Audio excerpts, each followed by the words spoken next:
नमस्कार साथियों। आज 26 नवंबर है और 26 नवंबर को हम लोग प्रत्येक वर्ष संविधान दिवस के रूप में सेलिब्रेट करते हैं। 26 नवंबर 1949 को भारत के संविधान को स्वीकृत किया गया था और 26 जनवरी 1950 को हमारा संविधान लागू हुआ था। 9 दिसंबर 1946 को संविधान सभा की पहली बैठक हुई और डॉक्टर सच्चिदानंद सिन्हा को सभा का अस्थायी अध्यक्ष नियुक्त किया गया। 11 दिसंबर 1946 को संविधान सभा की दूसरी बैठक हुई जहां डॉक्टर राजेंद्र प्रसाद को सभा का स्थायी अध्यक्ष नियुक्त किया गया और 13 दिसंबर 1946 को संविधान सभा की तीसरी बैठक हुई जहां पंडित जवाहरलाल नेहरू के द्वारा उद्देश्य प्रस्ताव प्रस्तुत किया गया जो आगे चल करके हमारी संविधान की प्रस्तावना बना। अशोक गोपाल अपनी पुस्तक the life and thought of doctor B R Ambedkar में लिखते हैं कि डॉक्टर बी आर अम्बेडकर को संविधान सभा में शामिल कराने के लिए सिर्फ राष्ट्रीय स्तर पर ही नहीं बल्कि अंतर्राष्ट्रीय स्तर पर भी समर्थन मिला था। उन्होंने अपनी पुस्तक में लिखा कि आयरलैंड का संविधान लिखने वाले आयरिश नेता इमोन डी बलेरा ने लॉर्ड माउंटबेटन और पंडित जवाहरलाल नेहरू से सिफारिश की थी कि डॉक्टर बी आर अम्बेडकर को संविधान सभा में अवश्य शामिल किया जाए क्योंकि वह एक अंतर्राष्ट्रीय ख्याति प्राप्त नेता है जिनकी विद्वता और अनुभव का लाभ इस देश के संविधान को अवश्य मिलेगा। लेडी एडविटा माउंटबेटन को जब ये मालूम चला कि डॉक्टर बी आर अम्बेडकर को ड्राफ्टिंग कमेटी के अध्यक्ष के तौर पर नियुक्त किया गया है तो उन्होंने अपनी खुशी जाहिर करते हुए डॉक्टर बी आर अम्बेडकर को एक पत्र लिखा और उसमें उन्होंने लिखा कि आप ड्राफ्टिंग कमेटी के अध्यक्ष के तौर पर नियुक्त किए गए हैं। इसका मतलब है कि इस देश के सभी वर्ग एवं समाज के लोगों के साथ में न्याय होगा। संविधान को बनाने के लिए विभिन्न समितियों और उपसमितियों के माध्यम से कार्य किया गया है, लेकिन संविधान निर्माण का सबसे महत्वपूर्ण कार्य यदि किसी समिति के द्वारा किया गया तो उस समिति का नाम था ड्राफ्टिंग कमेटी और जिसके अध्यक्ष थे doctor B R Ambedkar. Doctor B R Ambedkar के अलावा 6 अन्य सदस्य भी इसमें शामिल थे। कुल मिलाकर के 7 लोगों से मिलकर के इस कमेटी को बनाया गया था, लेकिन संविधान को ड्राफ्ट करने का पूरा दारोमदार कहीं ना कहीं डॉक्टर बी आर अम्बेडकर के ऊपर आन पड़ा था, इसलिए उन्हें संविधान का शिल्पी भी कहा जाता है। वर्ष 1948 नवंबर 1948 में ड्राफ्टिंग कमेटी के ही एक सदस्य टी कृष्णमाचारी ने संविधान सभा के समक्ष अपना एक स्टेटमेंट दिया जिसमें उन्होंने कहा कि ड्राफ्टिंग कमेटी के सदस्य के तौर पर 6 अन्य लोग भी शामिल हैं, जिनमें से एक सदस्य ने इस्तीफा दे दिया है, उनकी जगह पे दूसरे सदस्य आ गए हैं। एक सदस्य की मृत्यु हो गई है और उनके स्थान को भरा नहीं गया है। एक सदस्य अमेरिका में है, उनका भी स्थान खाली पड़ा हुआ है। एक सदस्य अपने सरकारी कामकाज में इतने उलझे हुए हैं कि वो ड्राफ्टिंग कमेटी के सदस्य के तौर पर कार्य नहीं कर रहे हैं। एक दो सदस्य दिल्ली से बहुत दूर हैं और अस्वस्थ चल रहे हैं। अपनी अस्वस्थता की वजह से वो ड्राफ्टिंग कमेटी के सदस्य के तौर पर सही से कार्य नहीं कर पा रहे। तो कुल मिलाकर के संविधान को ड्राफ्ट करने का पूरा दारोमदार कहीं ना कहीं डॉक्टर बी आर अम्बेडकर के कंधों पर ही था। उन्होंने लिखा कि मुझे इस बात पर गर्व है कि डॉक्टर बी आर अम्बेडकर ने अपनी पूरी निष्ठा और पूरी लगन के साथ में इस संविधान को ड्राफ्ट करने का कार्य किया है।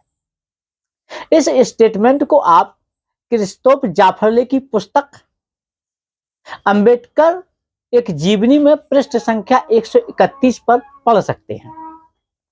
उन्होंने आगे लिखा कि संविधान को ड्राफ्ट करने का काम विभिन्न समितियों उपसमितियों के माध्यम से किया गया और उन समितियों उपसमितियों के माध्यम से जो मसौदा तैयार किया जाता था वो ड्राफ्टिंग कमेटी के पास में भेजा जाता था और ड्राफ्टिंग कमेटी के अध्यक्ष डॉक्टर बी आर अम्बेडकर थे, इसलिए सारे प्रश्नों का जवाब डॉक्टर बी आर अम्बेडकर ही देते थे। इस बहस को आप संविधान सभा की बहस खंड 7 पृष्ठ संख्या 231 पर भी पढ़ सकते हैं। अब संविधान की एक विशेषता बताता हूं। दुनिया का सबसे पहला लिखित संविधान अमेरिका में आया। स्वतंत्रता, समानता, न्याय की घोषणा करने वाला दुनिया का पहला संविधान अमेरिका था। लेकिन क्या वहां के अश्वेत लोगों को, क्या वहां के दासों को, वहां के गुलामों को भी आजादी मिली? वहां के गुलामों को आजादी नहीं मिली। बस 1857 में अमेरिकी उच्चतम न्यायालय में एक केस आया ड्रेड स्कॉट बनाम मैनफोर्ड के नाम से, जिसमें अमेरिकी उच्चतम न्यायालय ने निर्णय दिया कि संपत्ति पर लोगों का अधिकार होता है और दास चूंकि पशुओं की तरह होते हैं, दासों की गणना पशुओं में की जाती है, इसलिए दास भी संपत्ति का ही भाग है और दास संपत्ति का भाग होने के नाते वो आजादी के पात्र नहीं है। इसलिए वहां के अश्वेत लोगों को, दास लोगों को अमेरिका की नागरिकता नहीं मिली। जब आगे चलकर के अमेरिका गृह युद्ध की चपेट में आ गया, तब कहीं जाकर के वहां के अश्वेत और दासों को अमेरिकी नागरिकता मिली।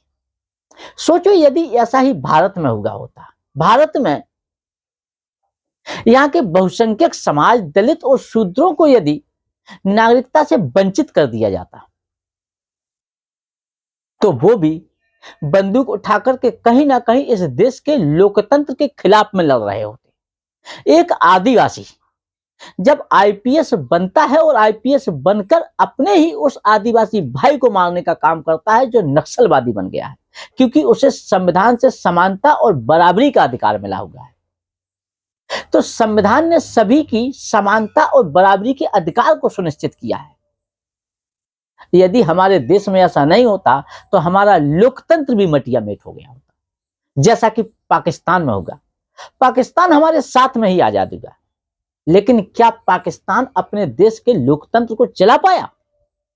दुनिया के बहुत से मुल्क जिनको आजादी मिली, लेकिन वो अपने ही देश की आंतरिक समस्याओं में उलझ करके रह गए और वहां का लोकतंत्र मटिया मेट हो गया।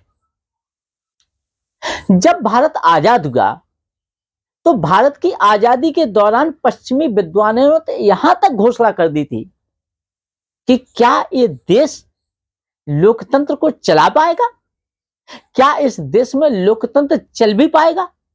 क्योंकि जिस देश में पॉलिटिकल डिवाइडेशन इतना ज्यादा हो, जहां सैकड़ों राजे रजवाड़े और रियासतें मौजूद हों, जहां सोशल डिवाइडेशन इतना ज्यादा हो, जाति धर्म में बटे हुए लोगों की संख्या हजारों में हो, जहां गरीबी, बेरोजगारी, अशिक्षा का स्तर इतना नीचा गिरा हुआ हो कि मात्र आजादी के समय 15%, 15% लिटरेसी रेट था, क्या इस देश में लोकतंत्र चलेगा? लेकिन हमने आजादी के बाद जो संविधान ड्राफ्ट किया और उस संविधान में जो सभी के लिए स्वतंत्रता, समानता और न्याय का कार्य सुनिश्चित किया, उसकी बदौलत न केवल हम अपने देश के सब लोकतंत्र को चला रहे हैं, बल्कि सफलतापूर्वक 75 साल हम अपने पूरे भी कर चुके हैं। दुनिया के बहुत से मुल्क आजादी के बाद कोई गृह युद्ध में फंस गया, कहीं क्रांति हुई, लेकिन हमारे देश में अभी तक ऐसा नहीं हुआ है, क्योंकि हमारे देश का संविधान दुनिया का एक ऐसा संविधान है जिसमें गैर बराबरी और असमानता को आजादी के साथ ही समाप्त घोषित कर दिया था। तो ये हमने बात की आज संविधान दिवस के मौके पर डॉक्टर बी.आर. अंबेडकर की संविधान सभा में भूमिका पर, कि क्यों उन्हें संविधान का शिल्पी कहा जाता है और क्यों हम अपने देश के लोकतंत्र को आज भी जीवंत बनाए हुए हैं। हमने इमरजेंसी जैसे भी कार्यकाल देखे, इमरजेंसी जैसा भी समय देखा हमारे देश की जनता ने उसको पलट करके रख दिया, क्योंकि इस देश में तानाशाही के लिए कोई जगह नहीं है। इस देश के समाज को तोड़ने वाले लोगों के लिए कोई जगह नहीं है। इस देश की जनता उनको जवाब देने का काम करेगी। धन्यवाद।